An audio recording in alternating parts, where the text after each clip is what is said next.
Hello everyone, welcome to my channel. आज आम पढ़ा आमर नूतन कॉन्सेप्ट नुआ कॉन्सेप्ट गोटे कॉन्सेप्ट सीरीज तीन नंबर कॉन्सेप्ट गसागु और लसागु है।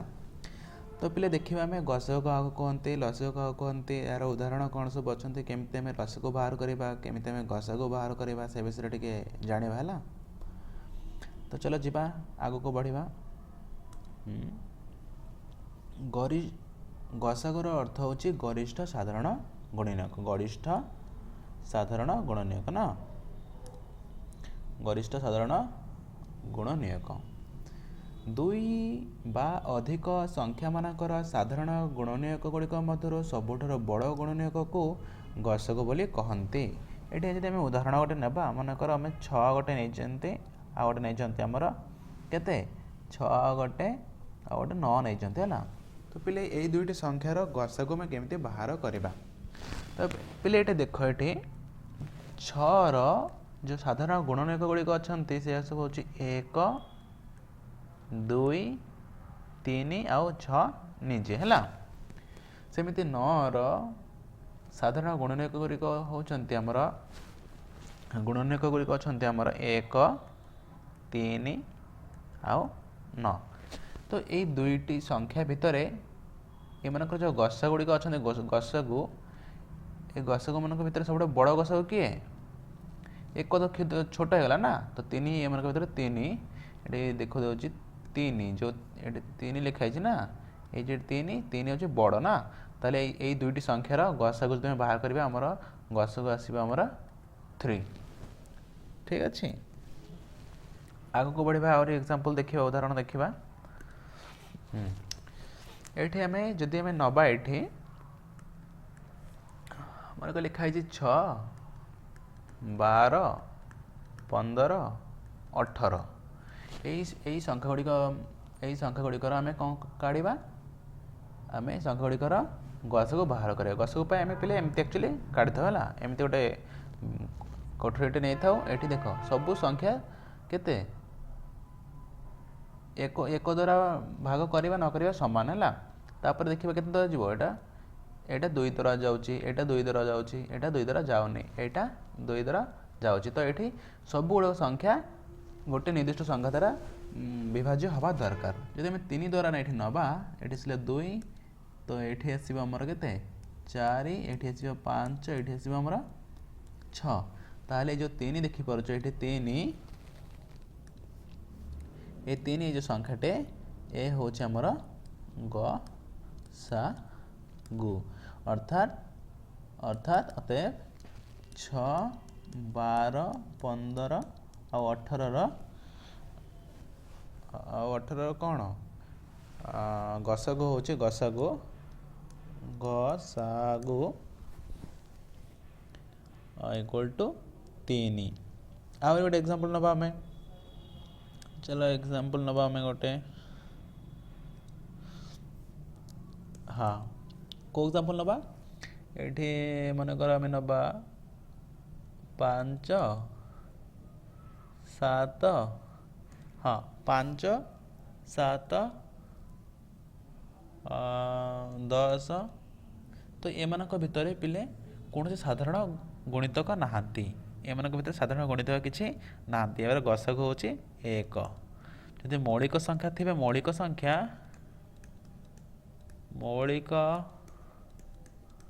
संख्या थिले सेमानंकर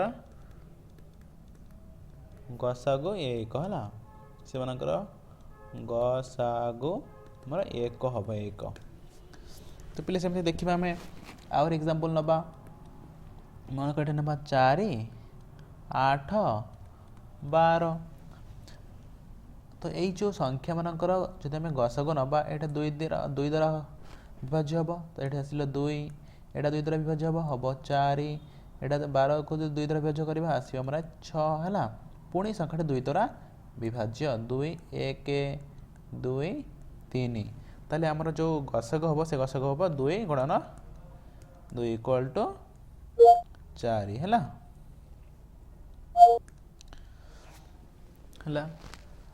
पुणी आउ केतटा एग्जांपल देखा। ये मनकर आम नवा नहीं जब आम मन कर नवा 8 14 18 तो पिले देख एम भितर साधारण गरिष्ठ साधारण गुणनीयक कहले 2 द्वारा सब विभाज्य जीव तो ये आसला मोर 4 ये आसो 7 ये आसो आमर 9 है आउ कौन संख्या विभाज्य हम ना तो यही संख्या मानकर गसागु आमर 2 है। चलो पिले आग को बढ़ा आम आउ कि देखा हाँ तो दुईटी संख्या मध्य गोटे संख्या अन्य संख्यार गुणनीयक हेले सान संख्याटी उभय संख्या द्वयर गसागु हम पिले आम नेक्स्ट जो उदाहरण नहीं से उदाहरण नहीं पारिबा कौन कहुई दुईटी संख्या मध्य गोटे संख्या अन्य संख्यार गुणनीयक हेले जदि आम दुईटी संख्या नेबा मनकर ये नहीं गोटे 6 गोटे 12 है कौन कही गोटे संख्या ये जो 6 यहाँ 12 कौन ये जो 12 अच्छी 12 गसागु 6 हम कि नहीं जदि एमती हम दुईटी संख्या नवा एवं गोटे संख्या अन्य संख्याटीर गसागु होउची ताले सान संख्या को आम कौन कहीपर से गोटे संख्या अन्य संख्याटीर गसागु हेले सान संख्याटी आमर गसागु हम है देखा आम ये तो 6 जो अच्छा 6 गुणनीयक गुड़िक हम 1 2 3 आउ 6 है सेहीपरि आम जो 12 ये 12 निहाई 12 गसागु कौन हम सॉरी 12 गुणनीयक गुड़िक कौन हम 1 2 3 4 6 आउ 12 नीचे तो पिले देख गसागु माने कौन दुईटी संख्या मध्य जो दुई संख्या सब बृहत्तम सब बड़ जो साधारण गुणनीयक अच्छे ताको आम गसागु बोली कहबा तो ये एमनकर जो गसागु गुड़िक देखुं 1 2 3 4 सॉरी 1 2 3 और 6 ये 1 2 3 4 6 12 ये दुईटी मध्य उभय कौटा कमन अच्छी ये 6 कमन अच्छी ना यहाँ कमन अच्छी भितर तो ये एमनकर गसागु हम 6 से कहुई जदि दुईटी संख्या आम नवा एवं गोटे संख्या अन्यटीर गुणनीयक हेले सान संख्या जोटा हम सान संख्या 6 सेटा होची उभय संख्या द्वयर गसागु बोली कहुजिबो ताले हम कहि परिबा 6 आउ 12 गसागु होचंती हमर 6 सेहीपरि जदि आम उदाहरण आउ गोटे नवा उदाहरण आउ गोटे नवा मनकर पिले नवा 4 आउ 8 है तो 4 जो 4 कहार 8 ये हम कि नहीं ये जो 4 संख्याटे अच्छा 4 यहाँ 8 गुणनीयक हम से 8 और 4 गुणनीयक हम कौन हम 4 हम है 8 और 4 गसागु 4 और 8 गसागु जब नवा 2 2 4 2 केते सो ये 1 ये आसो के 2 ताले 2 गुणन 2 हम 4 तो 4 आउ 8 गसागु हम हमर 4 बुझल ना पिले चलो आग को बढ़ा है दुईटी मौलिक संख्यार गसागु 1 यहाँ आम भलसे जाना दरकार दुईटी मौलिक संख्यार गसागु सब आमर 1 हम कहीं मौलिक संख्या दुईटी आम मन गोटे मौलिक संख्या 3 गोटे मौलिक संख्या 5 ये मौलिक संख्यार जो सॉरी गसागु नवा तो एम भितर कौन से साधारण गुणनीयक न थाए कहीं मौलिक संख्या आम क्या बुझा मौलिक संख्या क्या कहते जो संख्यार केवल मात्र दुईटी गुणनीयक थाए एवं से दुईटी गुणनीयक होती 1 आउ से संख्या निजे है तो एम भर आ कौन साधारण गुणनीयक नहांती तो ये गसागु आम काढ़ी पारिबा नाही एमनकर एकमात्र गसागु होचंती 1 द्वारा यहाँ विभाज्य हम 3 आउ 1 द्वारा भाग कले यहाँ हूँ 5 तो एमनकर गसागु हम 1 जेकोसी मौलिक संख्यार गसागु होती आमर 1 आम नहीं पार 5 11 एम जो गसागु हम सेटा भी आमर हम 1 है सेमती 2 3 गसागु काढ़ले केते हम आमर 1 हम ये जो हाँ ये 7 आउ 13 एम गसगु केते हम ये पे देख जब आम देखा 7 गुणनक हम 1 आउ 7 13 गुणनक कौन आसो 1 आउ 13 तो एम भितर कौटा हूँ कमन 1 1 तो ये कहीपर 1 होती गसागु है जेकोसी मौलिक संख्यार जेकोसी मौलिक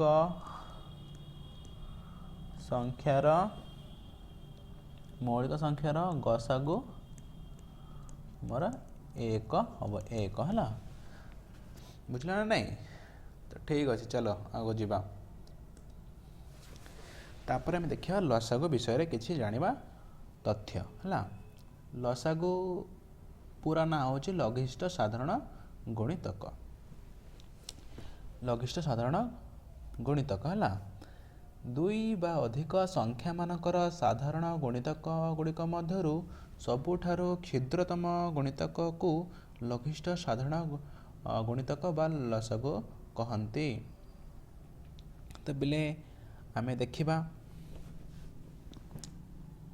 जीवा नेक्स्ट पेज को कहुई दुई बा अधिक संख्या मानकर साधारण गुणितक गुड़िक मध्यरु सबुठारु क्षुद्रतम गुणितक गुड़ी को लघिष्ठ साधारण गुणितक बोली आमे कहती। देखिबा आमे नेक्स्ट सहज सहज उदाहरण देखिए बुझीबा है आमे एठी नबा केते 2 आउ 3 एमानकर लसागु 2 और 3 रो लसागु केते है तो ये पे देख 2 और 3 लसागु केते हम 2 रो जो हमर गुणितक हम सब कौन आस गुणितक गोटे हूँ 2 ये लाइन करदे गोटे है ये 3 रो गुणितक काढ़ा 3 के 3 2 दुगुणे 4 2 3 6 2 4 8 2 5 10 एमती जीव कि ना एमती बढ़ी बढ़ी चलो ये मतलब सेमती 3 गुणन 2 आसला 6 3 गुणन 3 आसला केते 9 3 गुणन 4 आसो के 12 तो पिले देख एमानकर क्षुद्रतम एवं साधारण गुणितक कौटा आसो 6 आसो कि ना ताले आम पिले कहीपर 2 और 3 लसागु हम लसागु हम केते 6 है बुझल ना नहीं 2 और 3 लसागु हम आमर 6 है सेमती पिले उदाहरण को आम पछीदेवा आ गए उदाहरण तो आम देखा है यही उदाहरण को आम पछी देखिए आ गए उदाहरण आम देखा चलो ये उदाहरण नवा मनकर ये कहुई गसगु काढ़ा आम गसगु है 4 8 10 लसागु केते तो पिले देख ये गसगु आम केमती काढ़ा 4 8 और 10 ना सॉरी गसगु नुह लसागु काढ़ा ये 2 द्वारा जीव सब 2 4 5 आउटा आउ थे जीव है एमानकर जो आमर गसगु हम 2 एमानकर लसागु केते हम 2 गले ये 1 2 एटा को 4 को हरण कले केते आसीबो 2 ये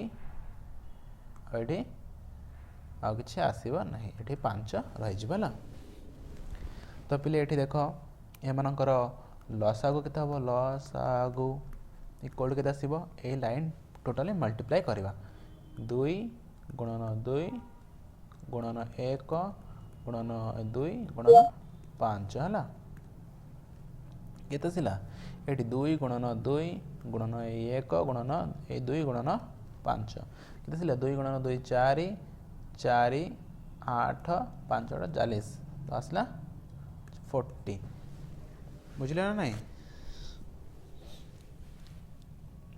तो आम ये देखा एमकर लसागु 40 आसो यहाँ हूँ आम यही प्रोसेस आम यही पद्धति आम करुचे है बट यहाँ एमती भी आम कर पिले देख ये आम विस्तृत भाव विस्तृत भाव में करवा यहाँ एमती हम केते केते नहीं आम 4 8 और 10 तो 4 गुण 4 गोटे लाइन लिखा आम ये लिखा के 8 ये लिखा आम 10 4 1 4 4 गुणितक आसब 4 8 4 गुणन 3 12 4 गुणन 4 आसिले 16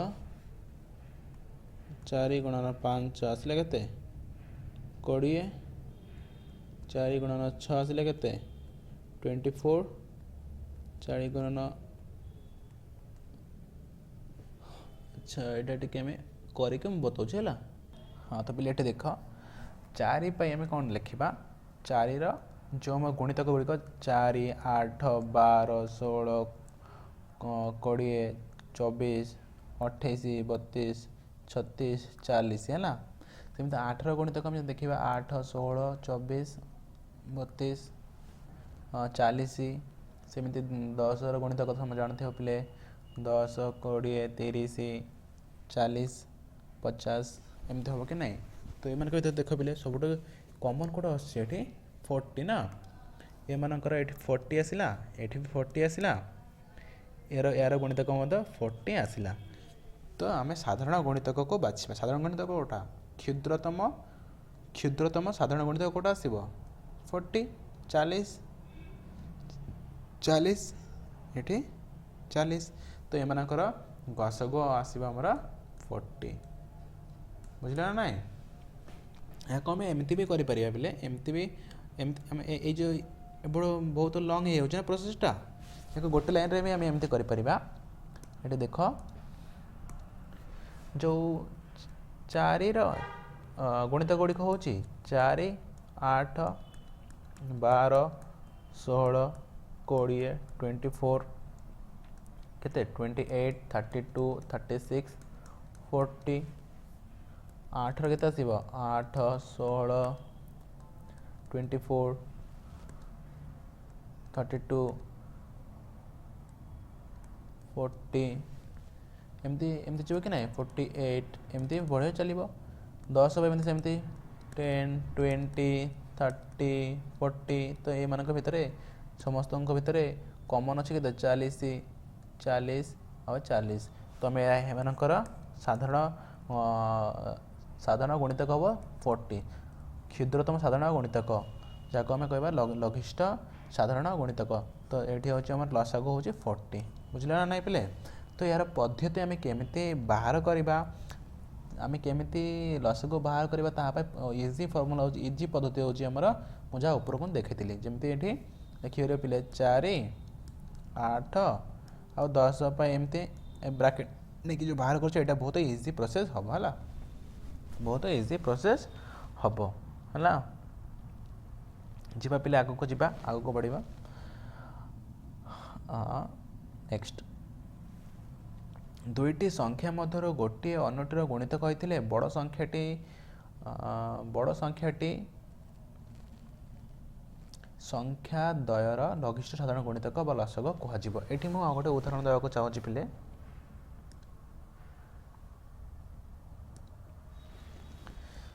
दुईटी संख्या मध्य गोटे संख्या अन्यटीर गुणितक होते बड़ संख्याटी संख्या द्वयर लघिष्ठ साधारण गुणितक बा लसग बोली कह ये मुझे उदाहरणटे नौ कौन पाई जे आमर उदाहरण एग्जाम्पल मनकर मोटे संख्याटा नहीं 8 और 16 ना तो ये जो पिले देख यार जो गुणितक 8 गुणितक के 16 आसब कि नहीं ताहले आम ये कहीपर 8 गुणितक 16 आसब 8 गुणितक आसब के 8 गोटे आसब 16 गोटे आसब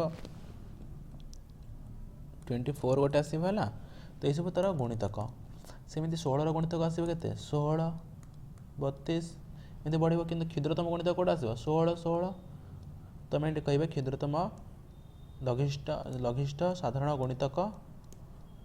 गुणितक आसब आमर 16 तो जब दुईटी संख्या आमर थी दुईटी संख्या थी ଏବଂ ଏହା ଗୋଟିଏ ସଂଖ୍ୟାର ଗୁଣିତକ ଅନ୍ୟ ସଂଖ୍ୟାଟି ସହିତ ସମାନ, ତେବେ କ'ଣ କହିପାରିବା, ବଡ଼ ସଂଖ୍ୟାଟି ତା'ର ଗୁଣିତକ ହେବ ହେଲା, ସଂଖ୍ୟା ଦ୍ୱାରା ଗୁଣିତକ ଏ ବଡ଼ ସଂଖ୍ୟାଟେ ହେବ। ଚାଲ ନେକ୍ସଟ ପେଜକୁ ଯିବା ଏବେ। ସଂଖ୍ୟାମାନଙ୍କ ଗସାଗୁ, ଏଇଠି ମନେ ରଖିବା ଜିନିଷ ହେଉଛି ସଂଖ୍ୟାମାନଙ୍କ ଗସାଗୁରେ 2 ବା 2ରୁ ଅଧିକ ଗୁଣନୀୟକ ଥାଏ ଯେଉଁମାନଙ୍କ ଦ୍ୱାରା ସବୁ ଦତ୍ୟ ସଂଖ୍ୟା ବିଭାଜିତ ହୋଇଥାଏ। ସଂଖ୍ୟାମାନଙ୍କ ଯେଉଁ ଆମେ ଗସାଗୁ ବାହାର କରିବା ନା, ଗସାଗୁ ସଂଖ୍ୟାମାନଙ୍କ ଗସାଗୁରେ 2 ବା 2ରୁ ଅଧିକ ଗୁଣନୀୟକ ଥାଏ ଯେଉଁମାନଙ୍କ ଦ୍ୱାରା ସବୁ ଦତ୍ୟ ସଂଖ୍ୟା ବିଭାଜିତ। ଏଇଟା ବୁଝିବା ପାଇଁ ଆମେ ଉଦାହରଣଟି ନେବା। ଏଠି ଉଦାହରଣ ନେଉଛନ୍ତି ଆମେ କେତେ, 4, 6, 8 ହେଲା। ତ ଏମାନଙ୍କ ଯେଉଁ ଆମେ ଗସାଗୁ ନେଉଛନ୍ତି, ଏମାନଙ୍କ ଯେଉଁ ଗସାଗୁ ଆମେ ନେଉଛନ୍ତି, ତ ଏମାନଙ୍କ ଏଠି ଦେଖିବା ତ 4, 6, 8ର ଯେଉଁ ଗସାଗୁ ଆସିବ, ଗସାଗୁ କେତେ ଆସିବ, 2 ଯଦି ଆମେ ନେବା ଆସିଲା 2, 3, 4। ତ ଏମାନଙ୍କ ଏଇ ଯେଉଁ ସଂଖ୍ୟା ଅଛି ଏମାନଙ୍କର ଯେଉଁ ଗସାଗୁ ଏଠି ତ 2 ଆସିଲା ନା, ତ ଏଇ କଥା ଏଠି ଏହି 2ର ଗୁଣନୀୟକ କେତୋଟି ହେବ, 1 ଆଉ 2 ହେଲା। ତ ଏଇ ଯେଉଁ ଗୁଣନୀୟକ ଅଛି ଗୁଣନୀୟକମାନଙ୍କ ଦ୍ୱାରା ଏଇ ଟୋଟାଲ ସଂଖ୍ୟା, ଏଇ ସଂଖ୍ୟା ସବୁ ବିଭାଜ୍ୟ ହେବ ବୋଲି ଏଠି କୁହାଯାଇଛି। ଏଇଟା ଇମ୍ପୋର୍ଟାଣ୍ଟ ପଏଣ୍ଟ ମନେ ରଖିଥାଅ ହେଲା। ଏଠି ଆଉ ଗୋଟେ ପଏଣ୍ଟ ଆମେ ନେବା, ମନେକର ଆମେ ନେବା 4, 8, 16 ହେଲା। ଏମାନଙ୍କର ଯେଉଁ ଗସାଗୁ ଆମେ କାଢ଼ିବା, ତ ଗସାଗୁ 2ରେ ଦେଲେ କେତେ ଆସିବ, 2 ଦେଲେ 2, 4, 2 ଦ୍ୱାରା 4କୁ ଯଦି ଆମେ ବିଭାଜ୍ୟ କରିବା 2 ଆସିବ ଆମର ଭାଗଫଳ, 2 8କୁ ଯଦି ଆମେ ହରିବା ଭାଗଫଳ ଆସିବ 4, 16କୁ ହରିଲେ କେତେ ଆସିବ 8 ନା। ପୁଣି ଯଦି 2ରେ ଆମେ କରିବା ସେଠି ଆସିବ 1, 2, 4। ତ ଆମର ଗସାଗୁ ଆସିଲେ 2 ଗୁଣନ 2 ଇକ୍ୱାଲ୍ ଟୁ ଆମର 4। ତ 4ର ଯେଉଁ ଗୁଣନୀୟକ ଗୁଡ଼ିକ ଆସିବ କେତେ ଆସିବ, 4ର ଗୁଣନୀୟକ କେତେ ଆସିବ, 1, 2 ଆଉ 4। ତ ଏଇ ଯେଉଁ ଗୁଣନୀୟକ ଗୁଡ଼ିକ ଆସୁଛନ୍ତି, ଏଇ ସବୁ ଗୁଣନୀୟକମାନଙ୍କ ଦ୍ୱାରା ଏହି ସଂଖ୍ୟା ସବୁ ବିଭାଜ୍ୟ ହେବ ବୋଲି ଏଠି କୁହାଯାଇଛି। ଏଇ 1 ଦ୍ୱାରା ମଧ୍ୟ ସଂଖ୍ୟା ସବୁ ବିଭାଜ୍ୟ ହେବ, ଏଇ 2 ଦ୍ୱାରା ଏଇ ସବୁ ସଂଖ୍ୟା ବିଭାଜ୍ୟ ହେବ, 4 ଦ୍ୱାରା ମଧ୍ୟ ସବୁ ସଂଖ୍ୟା ବିଭାଜ୍ୟ ହେବ। ଏହା କୁହାଯାଇଛି ଏ ପଏଣ୍ଟରେ। ଇମ୍ପୋର୍ଟାଣ୍ଟ ପଏଣ୍ଟ, ଏଇଟା ମନେ ରଖିଦେବା ପିଲେ, ଏଇଟା ହେଉଛି ଇମ୍ପୋର୍ଟାଣ୍ଟ ପଏଣ୍ଟ ହେଲା। ଚାଲ ଯିବା ଆଗକୁ ବଢ଼ିବା। ଦତ୍ୟ ଦିଆଯାଇଥିବା ସମସ୍ତ ସଂଖ୍ୟାମାନଙ୍କର ଲସାଗୁ ଏକ କ୍ଷୁଦ୍ରତମ ସଂଖ୍ୟା। ଦତ୍ୟ ଦିଆଯାଇଥିବା ସମସ୍ତ ସଂଖ୍ୟାମାନଙ୍କର ଲସାଗୁ ଏକ କ୍ଷୁଦ୍ରତମ ସଂଖ୍ୟା ଯାହା ସବୁ ଦତ୍ୟମାନଙ୍କ ଦ୍ୱାରା ବିଭାଜ୍ୟ। ଏଠି କୁହାଯାଇଛି ଆମର ଯେଉଁ ସଂଖ୍ୟା ମନେକର 4, 6, 12 ଆମେ ନେଇଛନ୍ତି, ଏମାନଙ୍କର ଯେଉଁ ଲସାଗୁ ଆସିବ ନା, ଲସାଗୁ ଗୋଟେ କ୍ଷୁଦ୍ରତମ ସଂଖ୍ୟା ଯାହାକି ସବୁ ସଂଖ୍ୟା, ଏଇ ଯେଉଁ ଦତ୍ୟ ସଂଖ୍ୟା ଅଛି ସମସ୍ତଙ୍କ ଦ୍ୱାରା ସେ ବିଭାଜ୍ୟ ହେଉଥିବ। ଦେଖ ପିଲା ଏଠି ଯଦି ଆମେ ନେବା, ଏହାର ଲସାଗୁ କେତେ ଆସିବ, 2, 2, 3, 6। 2 ଦ୍ୱାରା ହରିଲେ କେତେ ଆସିବ, 1, 3, 3। ଏମାନଙ୍କ ଲସାଗୁ କେତେ ଆସିବ, ଦେଖ ପିଲା ଏଠି ଲସାଗୁ ଆସିବ 2 ଗୁଣନ 2 ଗୁଣନ 1 ଗୁଣନ 3 ଗୁଣନ 3। ଆମେ ଯଦି ଦେଖିବା ଏଠି ଆସିବ 2 ଗୁଣନ 2 ଗୁଣନ 1 ଗୁଣନ 3 ଗୁଣନ 3।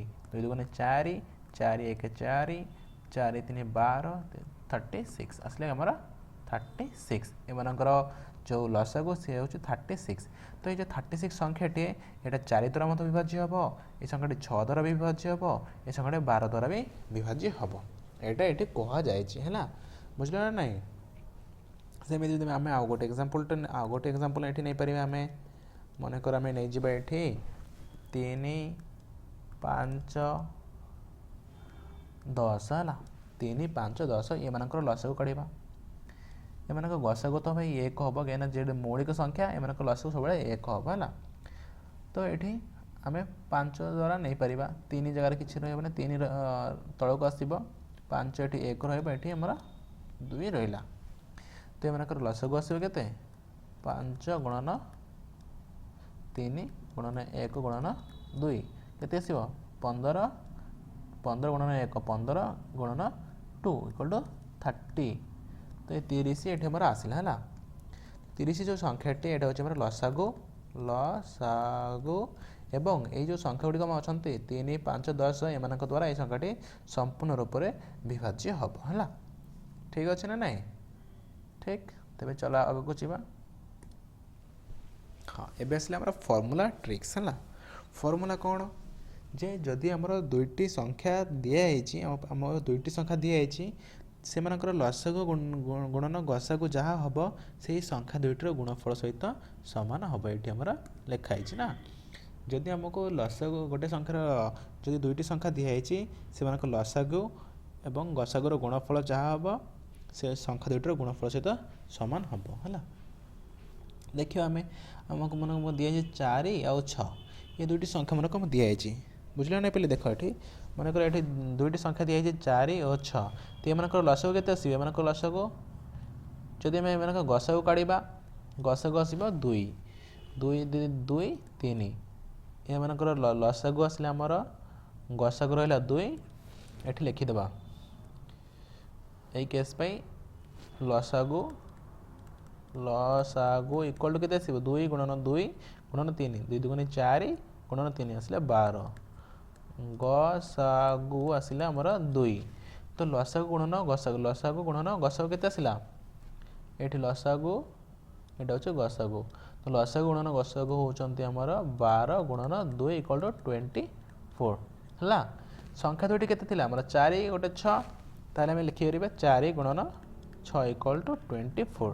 ଅର୍ଥାତ୍ ଲସାଗୁ ଗୁଣନ ଗସାଗୁ ଇକ୍ୱାଲ୍ ଟୁ କେତେ ହେଉଛି? ଆମ ସଂଖ୍ୟା ଦୁଇଟିର ଗୁଣଫଳ ସହିତ ସମାନ ହେଲା।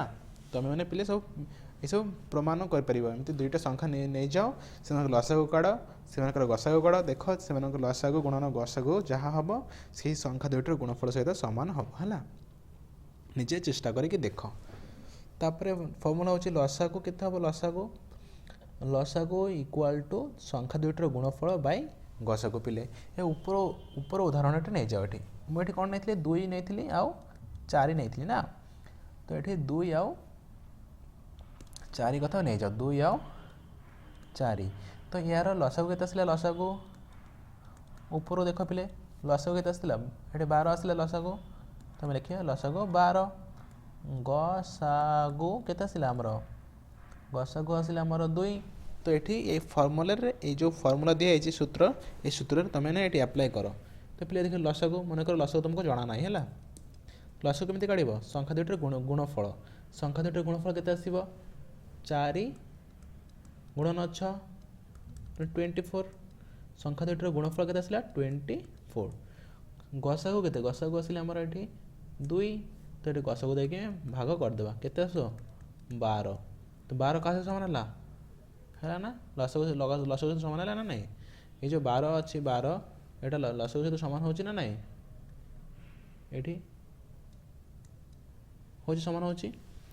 ତ ଏ ହେଉଛି କଥା, ଏଇଟା ହେଉଛି ଫର୍ମୁଲା। এই ଫର୍ମୁଲା ଦୁଇଟି ମନେ ରଖିଥାଉ। ଲସାଗୁ ଗୁଣନ ଗସାଗୁ ଇକ୍ୱାଲ୍ ଟୁ ସଂଖ୍ୟା ଦୁଇଟିର ଗୁଣଫଳ। ସେମିତି ଲସାଗୁ ହେଉଛି ସଂଖ୍ୟା ଦୁଇଟିର ଗୁଣଫଳ ବାଇ ଗସାଗୁ। କିନ୍ତୁ ଏଇଟା ହେଉଛି ମେନ୍ ଫର୍ମୁଲା, ମେନ୍ ସୂତ୍ର ହେଉଛି ଏଇଟା ହେଲା। ଏଇଟା ହେଉଛି ମେନ୍ ଫର୍ମୁଲା। ଏଇ ଫର୍ମୁଲାରୁ ତୁମେ ତଳ ଫର୍ମୁଲାଟି ଆରାମସେ ବାହାର କରିପାରିବ। କେମିତି ବାହାର କରିବ? ଏଠି ଲସାଗୁ ରଖିଲ, ଏଠି ଗୁଣନ ହେଇକି ଅଛି ନା। এই ଗୁଣନଟା ଏଇ ସାଇଡ଼୍ରୁ ଗଲେ ଆମେ କ'ଣ ହେଇଯିବ? ହରଣ ହେଇଯିବ। ତ ଆମେ ଏଠି ହରଣ କରୁଛୁ ହେଲା। ସଂଖ୍ୟା ଦୁଇଟିର ଗୁଣଫଳ ଏଠି ରହିଲା, ସଂଖ୍ୟା ଦୁଇଟିର ଗୁଣଫଳ ହରଣ ଗସାଗୁ ଇକ୍ୱାଲ୍ ଟୁ ଆମର ଲସାଗୁ ହେଲା। ଯିବା ନେକ୍ସଟ ପେଜ୍କୁ। ହଁ, ତାପରେ ଫର୍ମୁଲାଟା କ'ଣ ରହିଲା ଆମର? ଏଇ ଫର୍ମୁଲାଟି ଏଇଟା ଅଛି, ଗସାଗୁ ଇକ୍ୱାଲ୍ ଟୁ ସଂଖ୍ୟା ଦୁଇଟିର ଗୁଣଫଳ। ତ ପିଲେ ଆମ ଏଇ ସେମ୍ ଫର୍ମୁଲା ଆମେ ଯେଉଁ ଲେଖିଥିଲେ ଲସାଗୁ ଗୁଣନ ଗସାଗୁ ଇକ୍ୱାଲ୍ ଟୁ ସଂଖ୍ୟା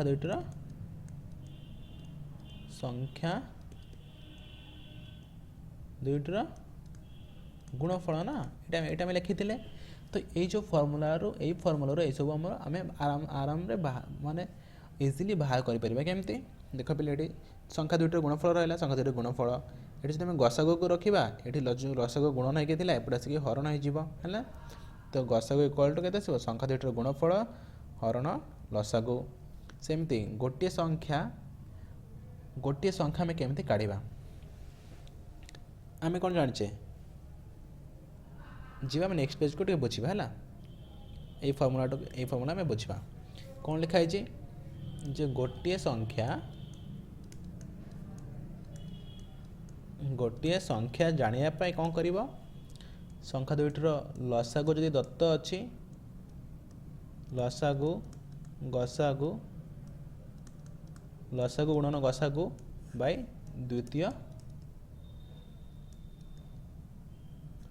द्वितीय संख्याटी है द्वितीय संख्याटी। तो पिला ये सब सूत्र तुम सब मन रखी था आम नेक्स्ट परवर्ती मुझे यहाँ हूँ कॉन्सेप्ट सीरीज कॉन्सेप्ट सरला पर आम प्रॉब्लम सॉल्व करवा प्रश्न समाधान करवा यही सब सूत्र को आम मन रखा एवं यही सब अप्लाई करके सब को आम प्रयोग करके आम प्रश्नर समाधान करवा है। तो गोटे संख्या इक्वल टू लसागु गुणन गसागु मनकर तुम लसागु दिखाई गसागु दिखाई गोटे संख्या दिखाई तुमको कही आउ गोटे संख्या केते है बुझे ना मुझे तुमको सेमती कहूँ गोटे मनकर लसागु दिखाई आमर के 12 गसागु दिखाई मनकर 2 गोटे संख्या मनकर दिखाई 4 गोटे संख्या 4 दिखाई अन्य संख्याटी केते तो सेमती काढ़ापी यहाँ फर्मूला गोटे संख्या हूँ लसागु गुणन गसागु हरण द्वितीय संख्याटी। तो ये सब मन रखी था आम नेक्स्ट क्लास रे आम आलोचना करवा विस्तृत भाव आलोचना करवा है से घरे रुहतु समस्ते मजा करूँ पाठ पढ़ा टे ध्यान दिंतु आ निजर जत्न नियंतु है ठीक अच्छे।